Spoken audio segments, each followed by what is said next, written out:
सुधा Sharma NDMC महिला कर्मचारी union की प्रेसिडेंट हूँ और ये संगठन बनाने का भी एक हमारा उद्देश्य था, क्योंकि महिलाओं की अभी तक कोई भी यूनियन नहीं थी कि हम दूसरे यूनियन के सहारे से हम चलते थे और महिलाओं की बात जो है वहाँ अंदर तक नहीं पहुँच पाती थी।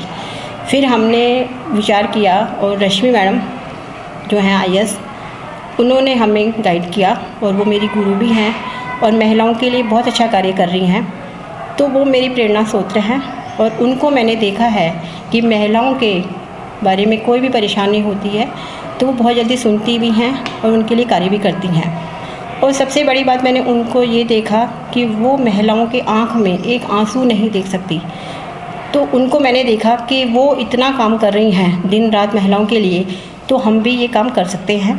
तब हमने रश्मि मैम से बात की और ये यूनियन का हमने गठन किया कि महिला कल्याण यूनियन जब शुरू में बनाई तो बहुत सारी परेशानी आई हमें, क्योंकि कोई नहीं चाहता कि महिलाएं आगे बढ़ें। तो बड़ा सारा हमें लोगों से बात की, महिलाओं से, तो हमारा संगठन बनाया। फिर गवर्नमेंट से हमने एफिलिएशन लिया।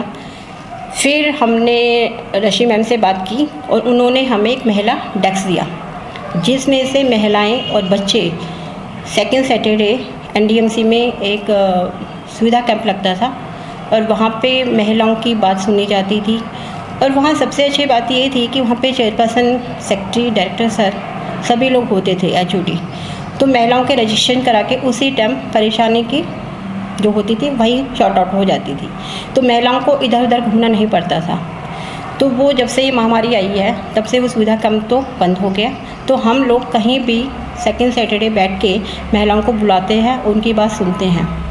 तो अभी हमारी यूनियन ने एक तो अभी जो है महामारी के टाइम में हम लोगों ने 5% कोटा कराया। एनडीएमसी में नहीं था कि महिलाओं के लिए रिजर्व कोटा होना चाहिए 5%।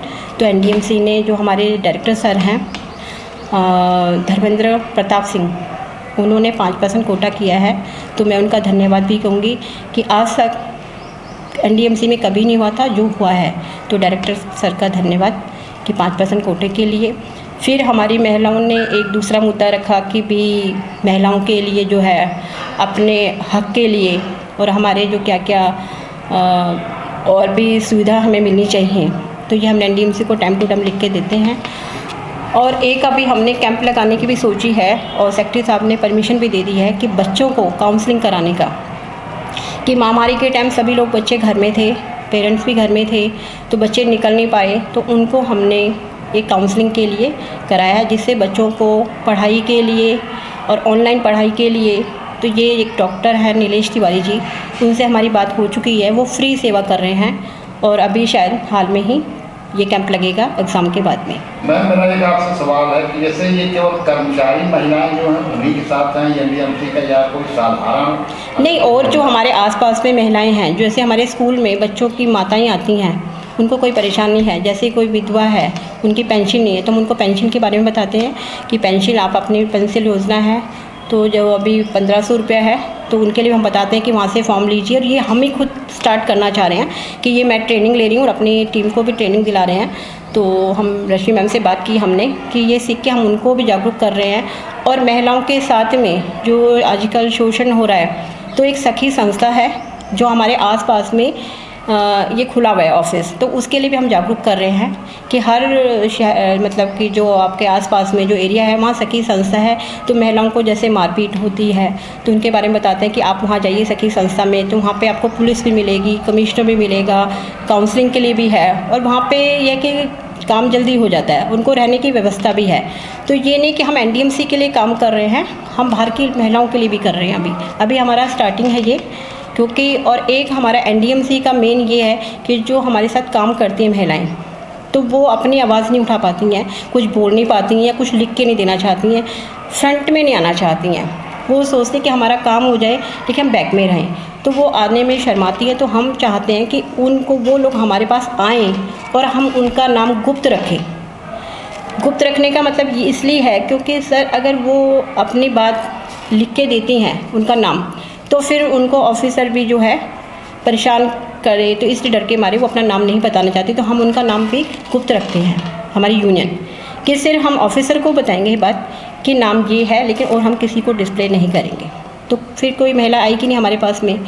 और महिलाओं का हमारा एनडीएमसी का ये बनाना का भी है, एक हमारा डीटीएल का मुद्दा है कि सबको मिल चुका है पूरी एनडीएमसी को, एक हमारे डिपार्टमेंट में समाज शिक्षा विभाग में कि डीटीएल देने के बाद में वापस ले लिया गया, रिकवरी हो रही है लोगों की रिटायरमेंट पे 15 लाख 20 लाख रुपया।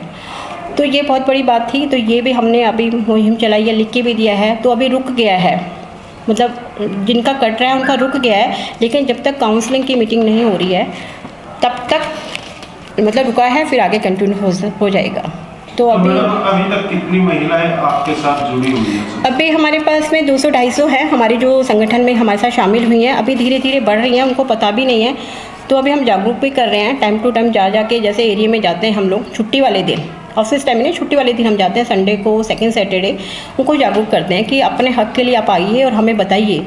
क्योंकि यूनियन भी पहली बार बनी है, एनडीएमसी कर्मचारी यूनियन, तो ऐसे लोगों को पता भी नहीं है कि एनडीएमसी में बहुत सारी यूनियन हैं, तो इसके बारे में पता भी नहीं है। तो अभी धीरे धीरे हम बता रहे हैं उन लोगों को। यानी कि जो एनडीएमसी महिला कर्मचारी कल्याण यूनियन सबसे पहले यही बनी? बिल्कुल बिल्कुल, और कोई नहीं है। Like, share and comment. To subscribe this channel, please press the bell icon.